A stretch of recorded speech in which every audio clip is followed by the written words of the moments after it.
Greetings, ladies and gentlemen. I'm Gary Smith, and welcome to the Storm Count. And boy, I'm really excited to finally be doing another video for you guys, especially one on World of Warcraft. I haven't done a World of Warcraft video in absolutely ages, but Wowhead have put up a spoiler chapter from the new book Before the Storm.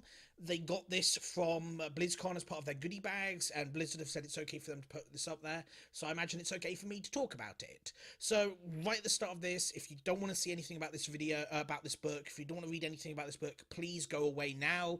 Thank you very much for coming to my video, but this video will be filled with spoilers for this chapter and some crazy stuff that's going on at the moment in this book, and some of the obvious way of where the next expansion is going. So, don't want to be spoiled for this book, please go away. Again, I appreciate your view, but I don't want to wreck this for any viewer out there.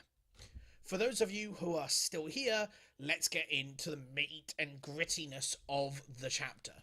So the chapter opens in Silithus between two goblins. They're having a discussion about something. They're both horde goblins. Their gear they've got goes haywire. Obviously, this is all after the sword strike in Silithus. And they're starting to attack the Alliance, I guess, is what it kind of suggests. Basically, it looks like the Alliance and Horde are fighting over Titan blood, maybe? I don't know. It's a bit ominous. There's not really much clear there, though I do imagine it will kind of be explained throughout the book. It's kind of, imagine if it's going to be starting with these two goblins and giving them names and kind of stuff, is going to switch between them and Sylvanas, who also seems to be one of the main protagonists of this book. And boy, if you're a Sylvanas fanboy, if you really missed where the story with her and Gen Greymane has gone, you're going to be incredibly excited, because this opening chapter has tons of spoilers. First up, she hates being war chief for the Horde. She basically only cares about the Forsaken. The rest of the Horde are scum to her, kind of looks at it. And, you know, she treats them with a bit of respect. She has respect for other Horde members. But as a whole, she just doesn't care for them. In fact, by the end of this chapter, you'll find out that she's basically going to use them the same way that Garrosh used her people and how she hated them. Second thing is, she has clear plans for the Horde. Not just using them in the sense of, obviously you know that, but she's going to have a war, and spoiler alert, it's Stormwind. She's planning on marching on Stormwind in the next expansion, or else later in this book, I guess, maybe. We'll have to wait and see how that goes. But boy, it's fantastic, because I love this chapter, because Surfang basically threatens her and says that these are your people too. You're not just Forsaken, you're now Warchief for the Horde, and I'll never let you forget that.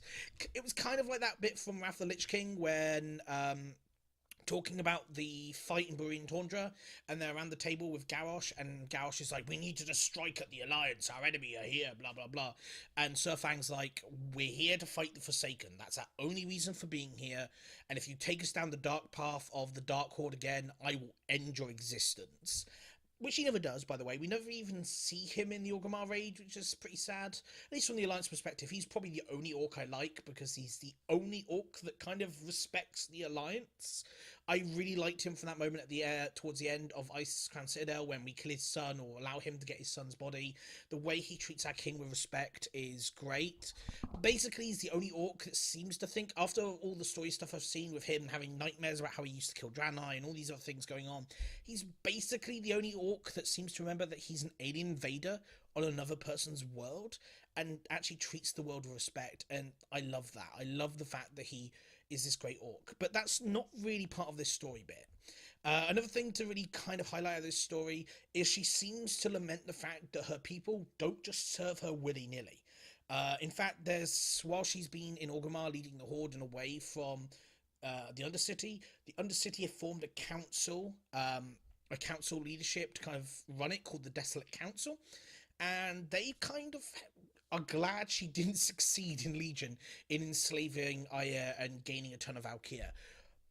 Basically, she says, how dare they give up the gifts I gave them of free will and life. And it's like, yeah, you gave them free will, fine, you gave them that away from the Lich King, but at the same time, is it really free will if you're going to have a go at them every time they use it to do something you don't like?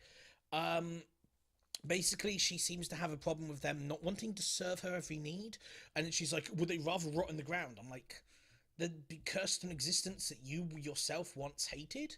Probably, yes. Or it's not even that they don't want to rot in the ground, it's just they don't like murdering a bunch of their old family members. Remember, a ton of the humans from the Lordaeron are still alive, and it's quite clear from this that Lordaeron's going to feature in the expansion quite heavily in some way, because Lordaeron seems to not want Sylvanas as their leadership anymore. At least they've started to feel she's gone crazy. Basically, in this chapter, Nathanos Blightbane? Blighter? I can't remember what his name is actually. But Nathanos comes back from the Undercity and says, this is all happening. There's tons of rumours of you going out around there. And some of them are terrified of what you did in Legion. They're terrified of the plague. They're terrified of all this stuff. Like, we're meant to be part... Basically, these are Forsaken who are like, we're part of the Horde. We probably shouldn't be, like, willing to just eliminate all life.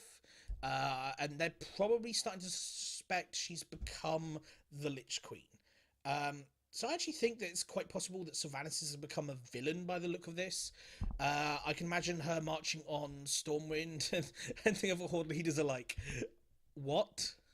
What are you on about?